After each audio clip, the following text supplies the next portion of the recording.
በአንድ አይን ከዚህ ቀደም ታዲያ የወንድ ደብተር አንቺ ቦርሳ ውስጥ ምን ያደርጋል? መልሽልኝ። የወንድ ደብተር አንቺ ቦርሳ ውስጥ ምን ይሰራል? አሁን እንደ አዲስ ተነስተናል። እመኑኝ፣ ከእንግዲህ ማንም በምንም ሊያስቆመን አይችልም። ለመሆኑ የአቢብን መንቃት ሰምተሃል?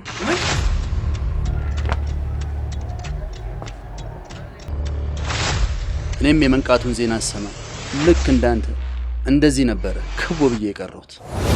ሀቢብ ያለፈ ታሪኩን በጠቅላላ ረስቶታል። ዶክተር ተጠርጣሪው ሙሉ ለሙሉ ማስታወስ አይችልም እያልከኝ ነው? መርማሪ ስለ ሀቢብ እንደዚያ እንዲያስብ ካደረግ ነው ቀሪው ጥድፊያ ያለበት እቅድ አለ።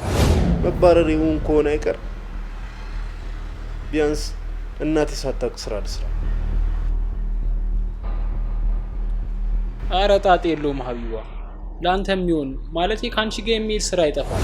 ሀቢባ እንግዲህ ፈረስ ያደርሳል እንጂ አይዋጋም ነው አይደል አባባሉ? እኔም እንደ ፈረሱ እስከ ውጊያው ሜዳ ድረስ አድርሻለሁ። ከዚህ በኋላ ያለው ተሪ አንተ ነው።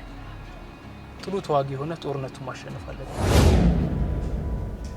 መሽቶ በነጋ ቁጥር ጥያቄዎች እየበዙ የውስጥ ጭንቀት እያደገ መልስ በማጣት ደካማ እያደረገኝ ነው።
እርግጥ ነው ሰው መግደል ኃጢአት ነው። አሁን ግን የመጨረሻ የህይወት አጣብቂኝ ውስጥ ነው ያለው። ለአንተ ብሎ ብዙ ዋጋ ስለሚከፍልልህ፣ ብዙ መስዋዕትነት ስለከፈልልህ ሰው አስብ። ስለ እናትህ ጋር ጠላት ቆሟል። እናትህን ጠላት ሊገልብህ በር ላይ ነው ያለው። በዛ መሃል አንተ ደረስክ። እናትህ ሳትሞት እጅ ላይ የተቀባበለ መሳሪያ ይዘሃል። ጠላትህ ቀድሞ ያቺ ምስኪኗን እናትህን ሳይገልብህ የሀቢብ ውሳኔ ምንድን ነው የሚሆነው?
ሄሎ።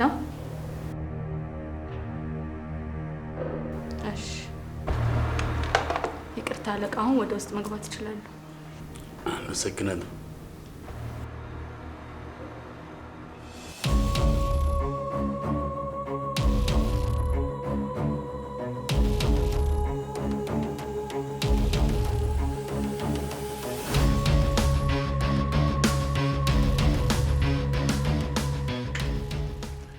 ይቅርታ ጊዜህን ስለወሰድኩብህ ወጣቱ፣ ስብሰባ ላይ ስለነበርኩ። ግን ግድ የለም ያቃጠልኩብህን ጊዜ በገንዘብ ተምነውና አወራርዳለሁ። አረፍ በል እንጂ ባለጊዜው። አመሰግናለሁ አለቃ። በእኛ ጊዜ ማለት በትክክል ምን ማለት እንደሆነ ከገባቸው የከተማችን አለቆች አንዱ እርስዎ ኖት። በዚህም ደስተኛ ነኝ። ስለ ጊዜ ያለህን ግንዛቤ አደንቃለሁ። ለዚያም ነው ደስ እያለኝ ከእናንተ ጋር የምሰራው። አየህ፣ እዚች ምድር ላይ ስኖር ሁሌም የሚሰጥህ ምርጫ ከሁለት አንድ ነው፣ እሳት ወይንም ውሃ፣ ህጋዊነት ወይንም ህገወጥ መሆን። እኔ ግን ከሰጡኝ ምርጫዎች አንዱን ብቻ ይዤ ሙጥኝ አላልኩም። የመረጥኩት ሁለቱንም ነው። ያ እንዴት ይገለጻል ብለህ ካልከኝ ምላሼ እንዲህ ነው። ህጋዊ ሆኖ ለቀረበኝ እኔም ህጋዊ ውሃ ሆንለታለሁ። በህገ ወጥ መንገድ ለመጣብኝ ደግሞ እኔም ህገ ወጥ እሳት ሆኜ ይገለጻለሁ። ታዲያ ይህን የማደርገው ብቻዬን አይደለሁ፣ ሰው ያስፈልገኛል። ያ ትክክለኛ የጊዜው ሰው ደግሞ አንተ ነህ። አለቃ፣ በእውነት በድጋሚ ስለሰጠኝ እምነትና ክብር ከልብ አመሰግናለሁ። ያው እንደሚታወቀው በእኛ ጊዜ ውስጥ የሚባክን የአንዲትም ደቂቃ ጊዜ የለንም። እንደ ገባኝ ከሆነ ህገ ወጥ የሆነ ቦታ አንድ ሰው አለ። ለዚህም መልስ መስጠት ያስፈልጋል። የሰውየው አድራሻ እዚህ ላይ አለልህ። ምን ማድረግ እንዳለብህ ታውቃለህ አይደለም? በተለመደው መንገድ በጊዜያችን የተነጠቅነውን የራሳችን የሆነ ነገር ብቻ ማስመለስ ነው። አሁን ስለ ሰውየው ዝርዝር ነገር አጠይቀኝ። ካንተ የሚጠበቀው ይህን ወረቀት ማሳየት ብቻ ነው። ከዚያ የተለመደውን አድርግ።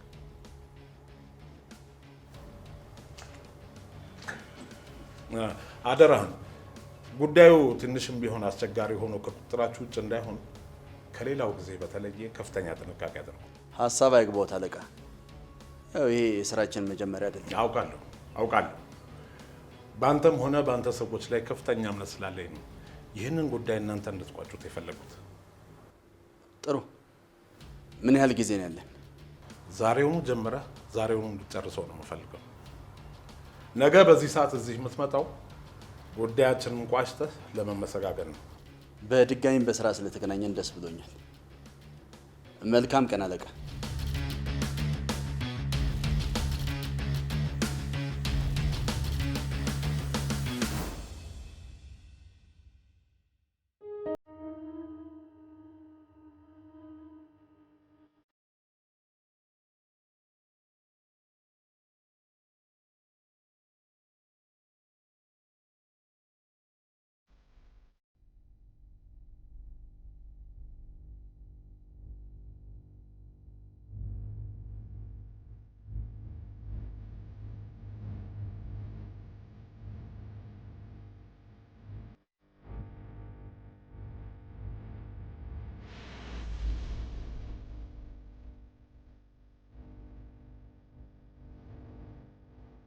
ቁመቱ ከሜትር 70 አይበልጥም አይደል?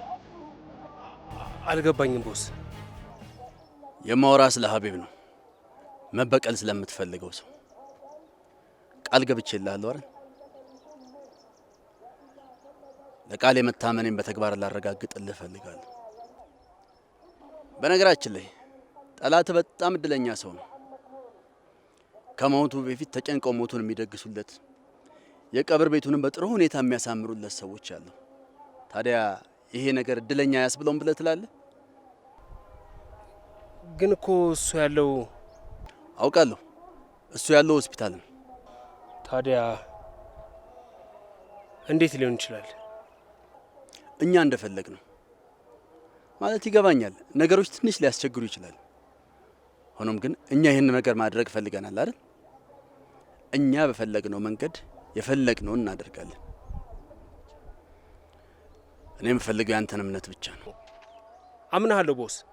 ስለማምንህም ነው በአስቸጋሪ ሁኔታዎች ውስጥ ሆኜ እንኳን ካንተ ጎን የምቆመው። ጥሩ። እንግዲህ እኔ ቃሌን ስለመጠበቄ ተግባሬ ምስክር ነው። አንተም ግን በትክክል ከጎኔ መቆምህን እንድታረጋግጥልኝ እፈልጋለሁ። ታውቃለህ፣ ጊዜን ሰጥቻለሁ። ጊዜ ደግሞ ከምንም በላይ ውድ መሆኑን ያስተማርከኝ አንተው ራስህ ነህ። እኔ በሰጠው ጊዜ ደግሞ በአግባቡ እንደምትጠቀም አምናለሁ። በዚህ ደግሞ ደስተኛ ባልሆንም ግን አልተከፋውም። ግን ቦስ፣ የኔ የበቀል ጥማት ላንተ በምሰጥህ ጊዜ ተውጦ እንዳይረፍድብኝ ይሰጋለሁ። ዛሬ ምሽት አንድ ሚሽን ይኖረናል። በዚህ ስራ ላይ አንተ ትሳተፋለህ። እርግጥ በዛሬው ሚሽን ላይ ከአንተ የተለየ ነገር ምንም አልፈልግም። እኔ ከልጆቹ ጋር ስራውን ሰራዋለሁ። አንተ ግን ዝም ብለህ አጠገባችን ትቆማለህ። ከሚሽኑ ተፈጻሚነት በኋላ ትንሽዬ ችግር ሊፈጠር ይችላል። ያኔ አንተ ስራህን ትጀምራለህ። ለእኛ ለወንድሞች ከላ ትሰጠናል። ያኔ በትክክል ከጎኔ መቆምክን በተግባር ላረጋግጥ እችላለሁ ማለት ነው። ቦስ፣ ዛሬም ለእኛ ጊዜ ድርጅት ሽፋን እሰጣለሁ። ግን አደራ ቃልህን አክብር። ለቆፈርከው አፈር የተራበውን ስጋ መግብለት።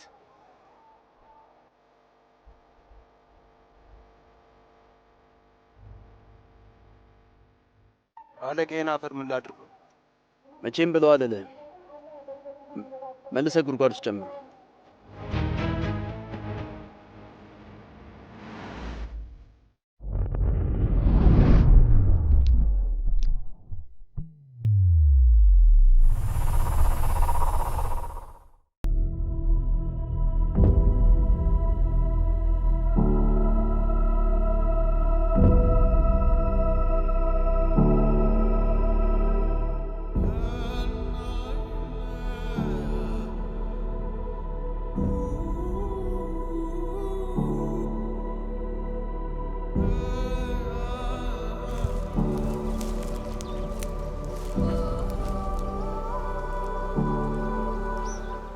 እንዴት ነሽ የኔ ውድት?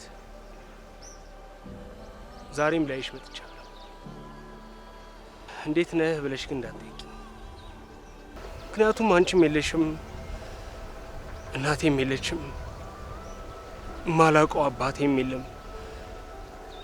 ሁሉም ነገር ባዶ፣ ብቻዬን ነኝ። ሁላችሁም የላችሁም፣ ሞታችኋል። ብቻዬን አስቀርታችሁኛል። አጎቴ ግን አለ። ታውቂያለሽ፣ እሱ መኖር ካለ መኖር የሚሻል አይደለም።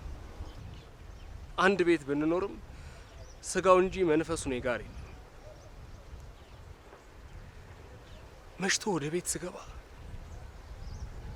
ያለሽ የምትቀበይኝ ይመስለኝና ውስጤ ይደሰታል። መኝታ ቤቱን ከፍቼ አለመኖርሽን ሳይ እናደዳለሁ። እንደማትመጪ ከሄድሽበት የማትመለሽ መሆንሽን ሳስብ ይከፋኛል። ለምንድን ነው የምትመጪ እየመሰለኝ ውስጤ የሚረበሸው? ምክንያቱም እኔ እናንተ ተለያይተን የምንኖር ሰዎች ስላልሆንን። አዎ እኔ እንደዛ ነው የማስበው። የማስበው ብቻ ሳይሆን የማምነውም እንደዛ ነው። አንተ የኔ ብቸኛ ወንድም ነህ፣ እኔም ደግሞ ያንተ ብቸኛ እህት። ስለዚህ ነው ማንም የማይለየን። እቺ ሴቶች እስኪያገቡ ድረስ ለወንድሞቻቸው የሚሰጧት የመጽናኛ ቃል ነች። እና እኔ አንድ እህትህን እንደ ሁሉም ሴቶች ነው የምታይ ማለት ነው? እሺ አትመኝ። እኔ ግን ቃሌ ነው። እኔ እናንተን ሞት እንኳን አይለየንም። ሞት እንዴት ላይለየን ይችላል? ለምሳሌ እናታችንን አተናታል፣ ሞታለች አይደል? እማዬ ግን ባንተም በእኔም ልብ ውስጥ እስካሁን አለች። አንተም ሁሌም በልቤ ውስጥ ትኖራለህ። ምናልባት ነገ እኔንም እንደማዬ በሞት ብታጣኝ እንኳን ተለያይተናል ብለህ እንዳታስብ። ምክንያቱም እኔ ከነ ህልሜ ሁሌም ባንተ ልብ ውስጥ እኖራለሁ። ልክ ነሽ።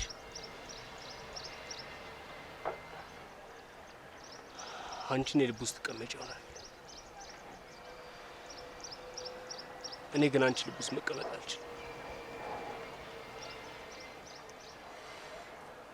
ምክንያቱም አጠገብ የሆነሽ እንኳን አላየሁሽም እህቴ፣ ብቻሽን ነበርሽ።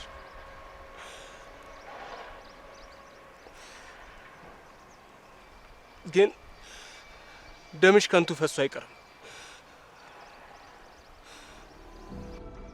ብቻሽን የተሰቃየሽውን ስቃይ እሱ ከነ ሙሉ ቤተሰቡ እንዲሰቃይ ያደርገዋለሁ። ቃሌን ሳልፈጽም ወደ አንቺ አልመጣም። ያኔ አብረን እንሆናለን።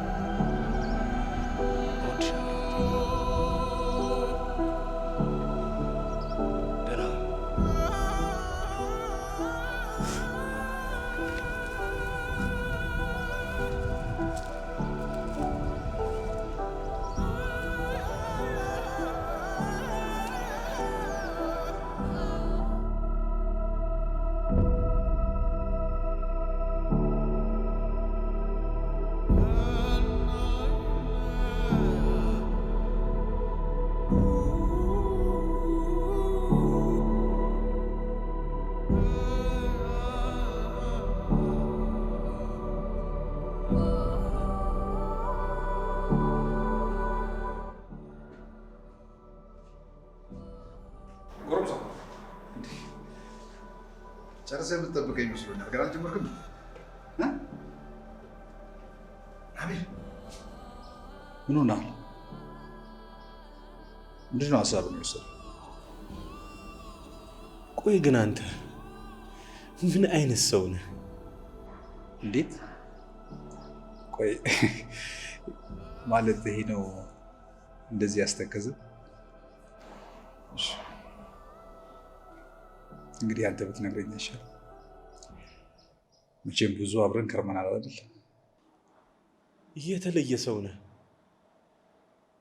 ማለቴ ለማታውቀው ሰው ብለህ የልብህንም የቤትህንም በር ከፈትክ። ከሌለህ ጊዜ ላይ ነው ጊዜህን እየሰጠህኝ ያለው።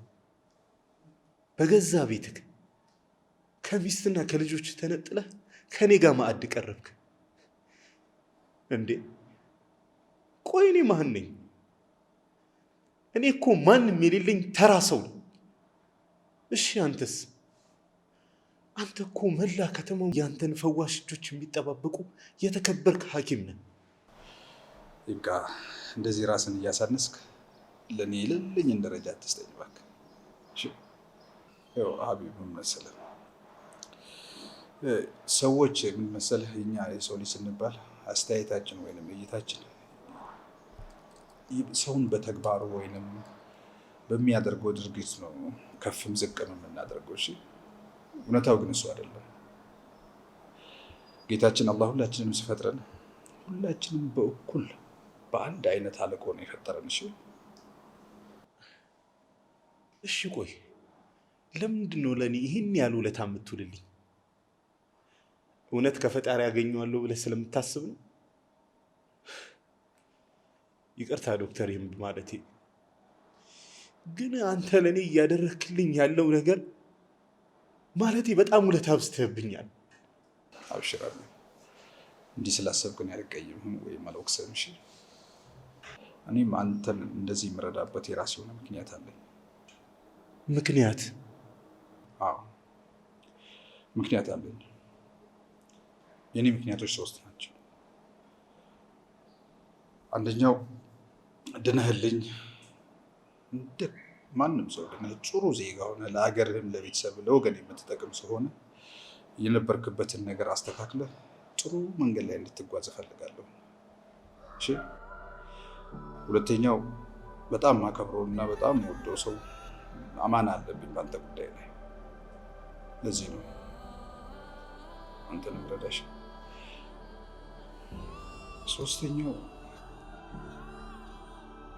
ሶስተኛውን ግን እዚህ ባልነግርህ ይሻላል። በቃላት ከምነግርህ በአይኔ ብታይ ደስ ይለኛል። ስለዚህ ተከታተል።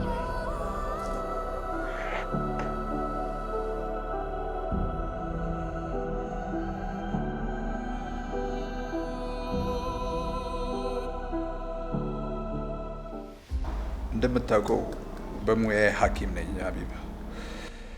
ባላህ እገዛ ሙያዬን ተጠቅሜ በርካቶችን ከህመማቸው እንዲፈወሱ ምክንያት ሆኛለሁ።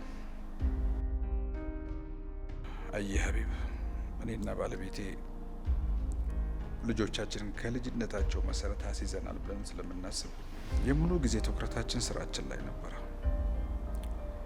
ነገር ግን እኛ ውጭውን ስናክም ቤታችን እየታመመ እንደነበረ በፍጹም አላስተዋልንም ነበር።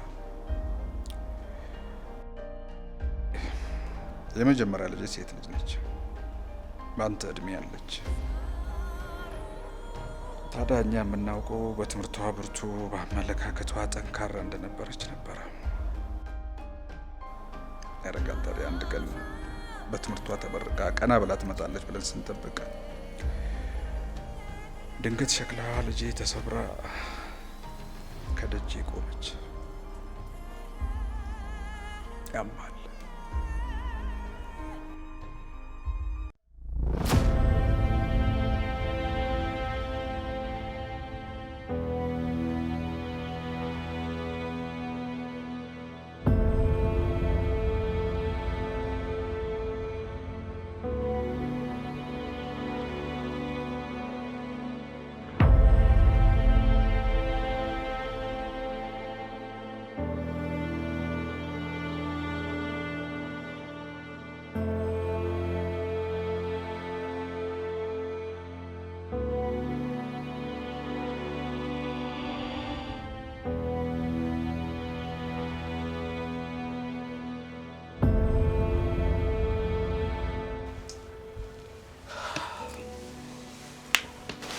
ለምንድን ነው የምትረዳኝ ብለህ ነበር አይደል?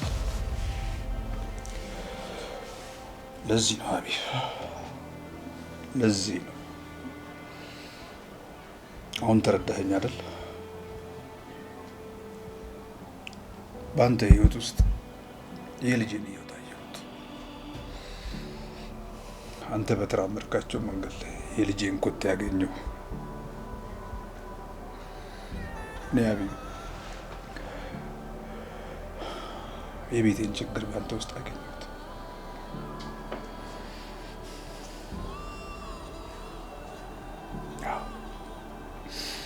የብዙ ወጣቶች ህይወትን ባንተ ህይወት ውስጥ አየሁ። ለዚህ ነው ምረዳ፣ ለዚህ ነው ማዳምጥ። የብዙ ወጣቶችን ህይወት ባንተ ውስጥ ስላየሁ ነው ሀቢብ። ስትራ የኔ አባትሽ ጥፋት ነው። ያንቺ ስህተት አይደለም። የሁሉ ክፍተት የተፈጠረው በእኔ ነው። ይቅር በይው ለአባትሽ ስትራ። ይቅር በይኝ ልጄ።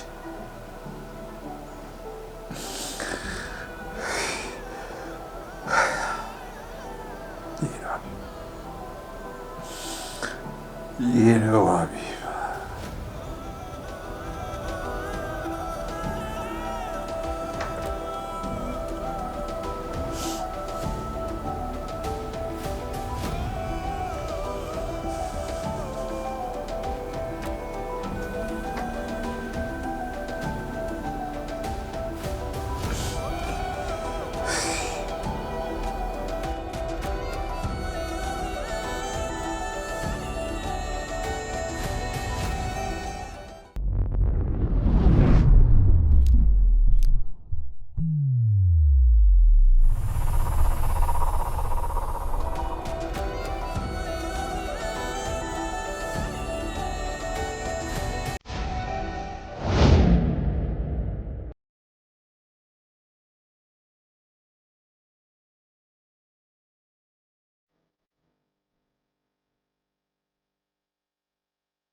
የኔ ውድ እናት ስላመሸው በጣም ይቅርታ። ደግሞ ቅጣት እንዲሆንም ብዬ የምትወጂውን ሩዝ ባህን ይዤልሽ መጥቻለሁ። ይቅርታ አደረግሽልኝ? ሰላም ጭላ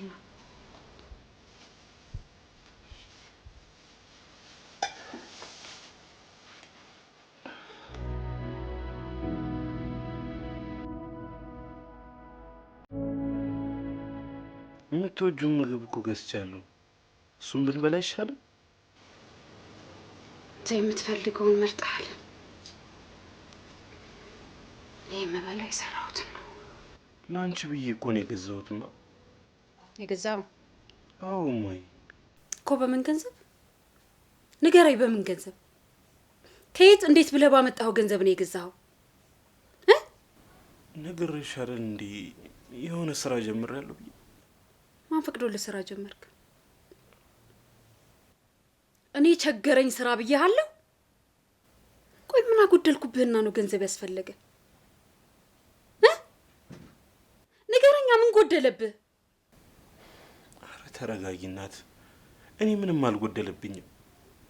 ግን አንቺ ውዷ እናቴ ብዙ የጎደሉብሽ ነገሮች አሉ። እሱም ማሟላት እፈልጋለሁ። የኔ እናት፣ ለአንቺ የሚገባሽ ህይወት እኮ ይሄ አይደለም።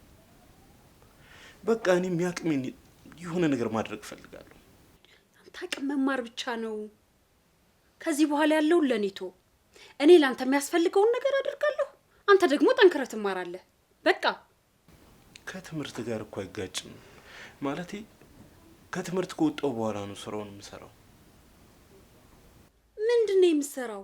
እስቲ ቆይ ንገረኝ፣ ምንድነው የምትሰራው? ምን ቸግሮ? ምን ጎሎብህ?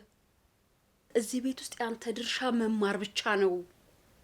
ቆይ ለምንድን ነው ስነግርህ ማሰማኝ? እናት አይደለሁ? ለምንድን ነው የማትታዘዘኝ? በቃ ያንተ ጉርምስና የሚገለጠው እንዲህ ነው? ንገረኝ፣ እንዲህ ነው? በቃ አትሰማኝም ማለት ነው? ኧረ አታልቅሺ፣ አታልቅሺ፣ ያምሻል። በቃ እኔ የፈለግሽውን ነገር አደርጋለሁ። እባክሽን ያምሻል፣ አታልቅሺ ብቻ። የኔ እናት አታልቅሺ።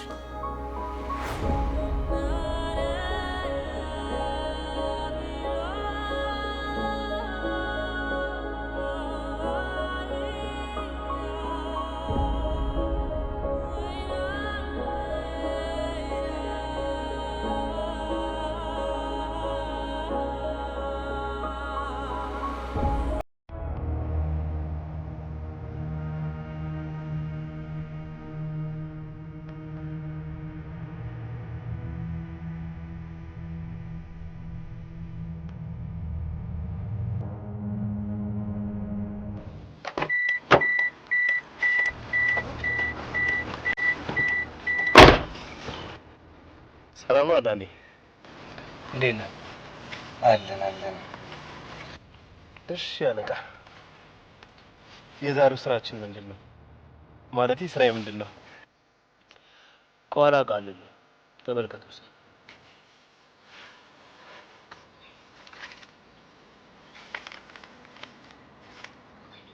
ማየት ይችላለሁ?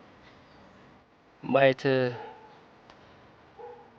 ከምንሰራው ስራ ጋር የሚለውጠው ነገር አለ? ኧረ በፍጹም። ስጠራ ቤት ስላክ ወዲት ከማለት ውጪ ምን ለውጥ ላመጣ እችላለሁ? ለውጥ አያመጣም። ችግር የለውም። ይኸው ችግር የለውም።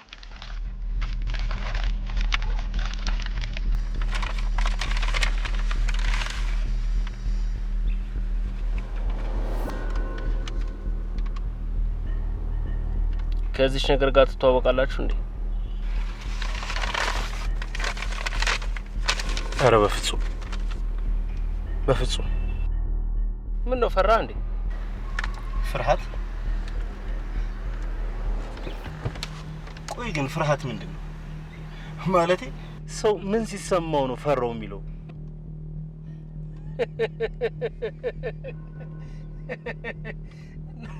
እኔ ያልፈራም ፈርቼ አላውቅም እያልክ ነው? እንጃ፣ ደንግጬ ላውቅ እችላለሁ፣ ግን ፍርሃት ውስጥ የለም።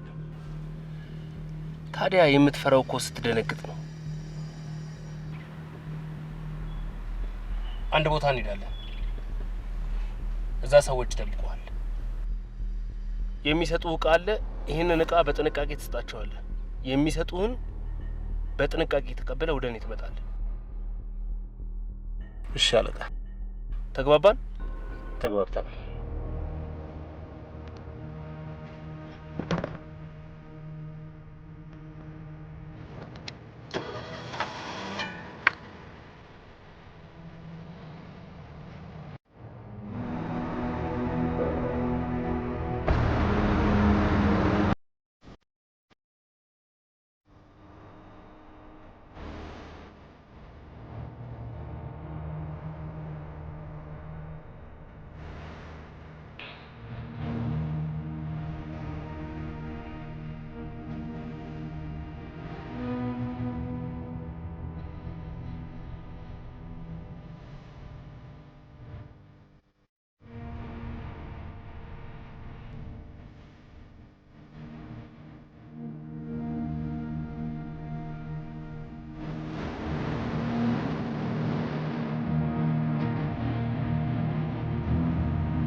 ጨርሰናል አለቃ። እሺ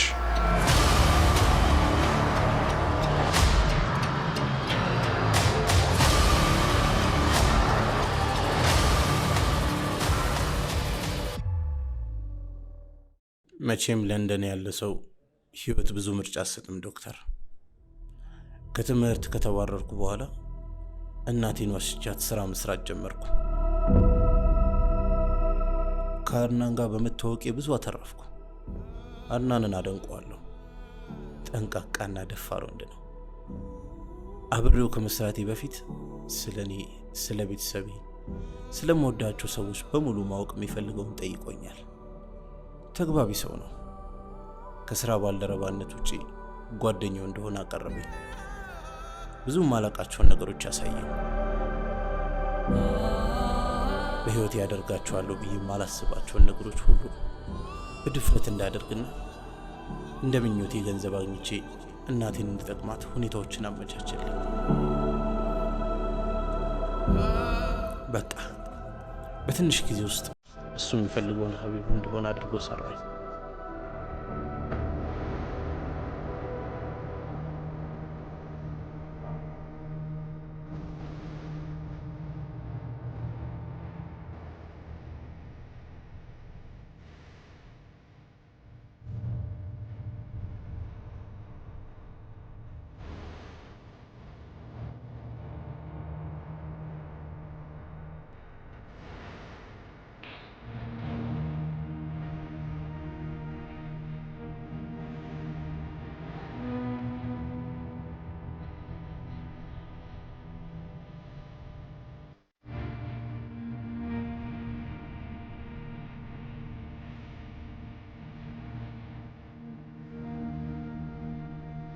እርግጥ ነው ሰው መግደል ኃጢአት ነው። አሁን ግን የመጨረሻ የህይወት አጣብቂኝ ውስጥ ነው ያለው።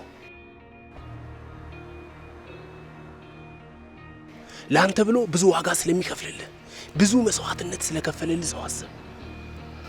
ስለ እናትህ ጋር ጠላት ቆሟል። እናትህን ጠላት ሊገልብህ በር ላይ ነው ያለው። በዛ መሃል አንተ ደረስክ። እናትህ ሳትሞት እጅ ላይ የተቀባበለ መሳሪያ ይዘሃል። ጠላትህ ቀድሞ ያቺ ምስኪኗን እናትህን ሳይገልብህ